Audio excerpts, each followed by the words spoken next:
2 days passed with no sign of the missing woman. Her loved ones were panicking. Police were on high alert. Then, boaters at Lake Shelbyville, 40 miles away, found something shocking. What they thought was floating trash was a woman's head in a bag. Other bags floating nearby held more of her body. The officer who arrived at the scene recalled a missing persons report. Also, at the scene, forensics collected a few key items. The forensics team also noticed with their skilled, keen eyes 6 shots to the back of the head. They investigated the bag with the head looking for fingerprints. Unfortunately, they didn't find any, but what they did see was that the tape used to seal one of the bags had dog hair attached. A connected car was found next, abandoned on a highway. They then found other evidence that led to even more questions. Indeed, the remains were later confirmed to be Karen Slover, a 23-year-old divorced mother of 1. Karen was last seen leaving work to pick up her son around 5 p.m. Experts assessing her body suggested she likely died between 5 p.m. and 10 p.m. So with 6 shots to the back of the head and just a few strands of dog hair, but with no fingerprints, it was going to be an uphill investigative battle to solve. If they were going to catch the killer, it would take good old-fashioned, excellent forensic techniques to find the mistakes. This is the story of Karen Slover's brutal murder and how the detectives uncovered lies and deception. As soon as the police discovered the car, detectives were all over it. They found Corinne's purse inside. The interior was strewn about. The car doors were wide open, suggesting a struggle had taken place. At first, it was hard to ID the car. It turned out that it was because it was her boyfriend, David Swan's, car. He was a 34-year-old employee at a local newspaper. Authorities contacted him, but it only added to the mystery. He shared with panic that his girlfriend, Karen Slover, had borrowed the vehicle. She'd left after work that evening to pick up her 3-year-old son, Chris, who had been spending the day with his grandparents. The car's location, however, was 40 miles away from the planned destination. More than that, it was heading in the opposite direction, not a good sign.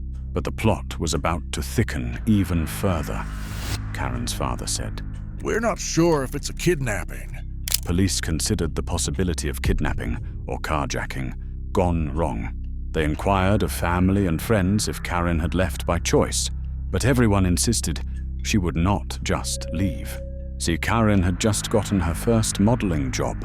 She was very excited about a call from Paris International. She had bright dreams and had danced happily in her office at the news. Not the perfect profile for a runaway. Her parents were terrified to hear the news from the investigators. Police had used dental records to identify the body as Karen. They also found a drop of her blood on a bridge, which became the prime suspected location for her body's disposal into the river.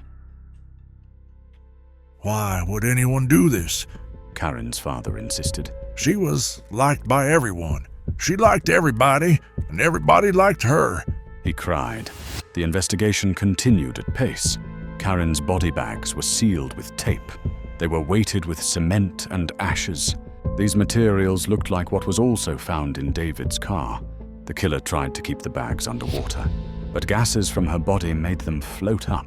Over the next few hours, more bags turned up. One bag had 2 hands in it. Another bag had 2 feet.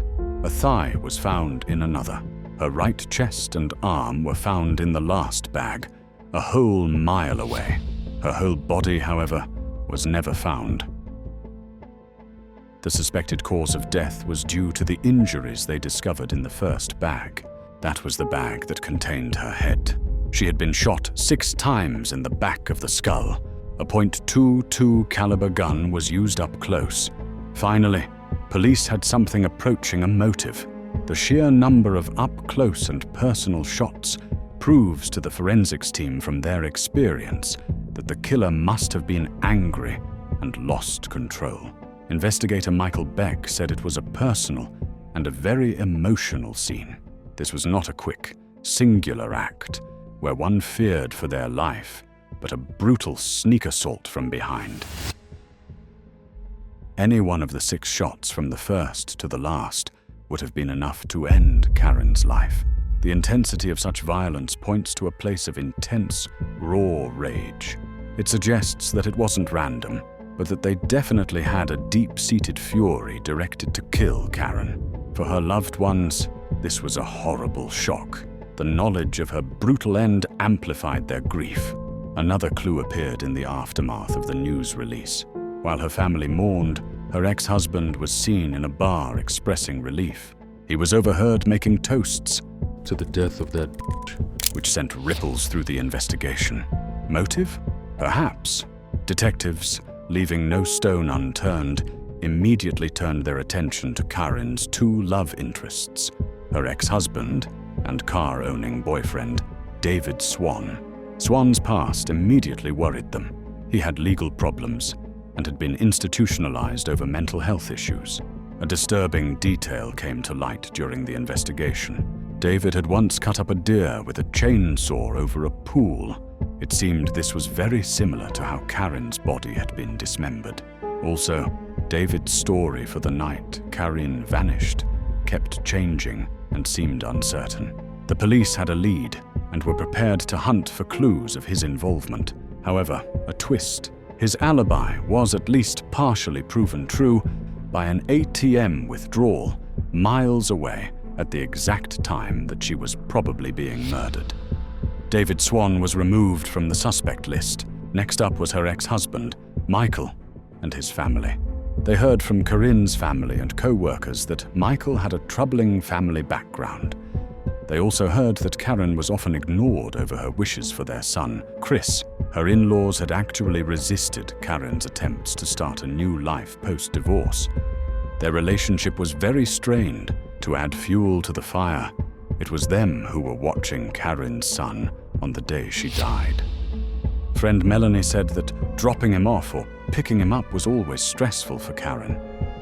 But she didn't have a choice, as that was part of Michael's deal for the divorce. Investigators also uncovered a history of violence on Michael's part. It had been a key factor in the divorce itself, yet, strangely, had not affected custody proceedings as Karen had wished. Further investigation revealed that Michael had been making threats about her new career.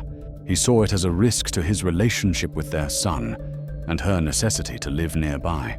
Then came the revelation. He had threatened her many times before. He warned her of bad things that would happen if she tried to leave with their son. This history of violence and Michael's need for control gave police a strong reason to focus on him. It was good enough for the police to make him the prime suspect. Police suspected perhaps Karen's in-laws were in on the act as well, as they also worried about child custody. Karen had wanted to move away with Chris without Michael's okay. He was also forced to pay child support. This made their strained family ties explode. Police were busy building a case, but it was taking more time than expected. During that time, the behavior of Michael and his family became erratic. They made it almost impossible for Karen's parents to see their grandson, Chris. Michael gave legal permission for his aunt to legally adopt Chris, allowing parental rights. Then, they restricted Karen's parents from taking Chris to visit Karen's grave.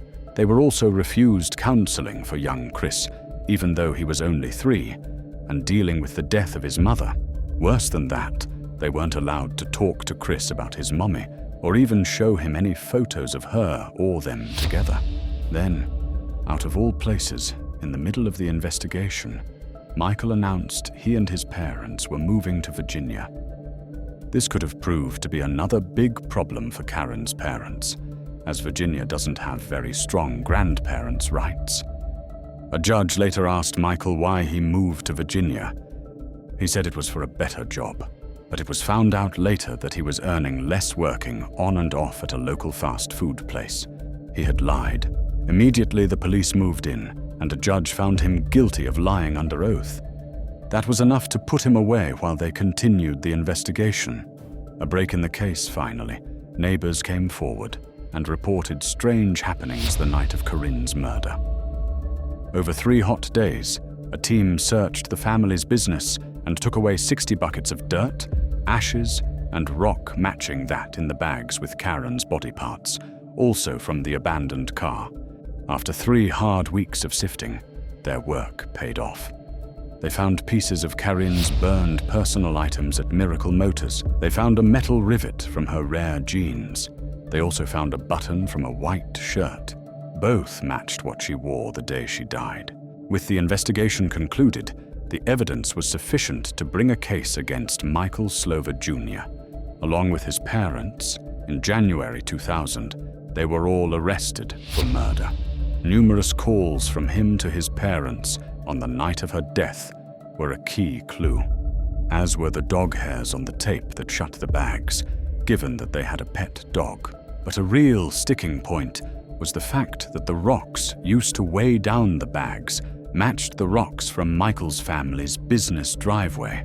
Although the lawyers argued there was insufficient evidence that he was the murderer, it was pretty clear he had the work alibi, but had been involved and covered it up in some way, at least. Both Michael Sr. and Jr. were charged with hiding the crime of murder. Years after Karen's death, the long trial began. Yet the evidence was enough to swing the jury and the story the detectives had woven together, the abusive relationship, the bizarre actions of Michael's parents, Karen's desire to move away with Chris, clothes matching what she wore the day she died, found on their property, the additional circumstantial evidence, and many phone calls that night, linking Michael to the scene of the crime. Michael Slover Jr. and his parents were found guilty of murder on May 18, 2002. He and his father got 60 years in prison and an extra 5 years for hiding the crime. The jury decided his actions were key to Karen's death. This was true even with his work alibi. Other than justice, the only positive that came out of the whole ordeal was that Karen's grieving parents were able to fight hard and win custody of Chris. They received guardianship of their grandson and would make sure that he remembered his mother and got the long overdue, genuine care he desperately needed. The killers were caught. It took good forensics, and it was rewarded because justice was served. Although that wouldn't bring back Karen Slover, her memory lives on. The relentless detectives who cracked the case and the hard-working forensics team who tied the evidence to the suspects were the ones who made that possible.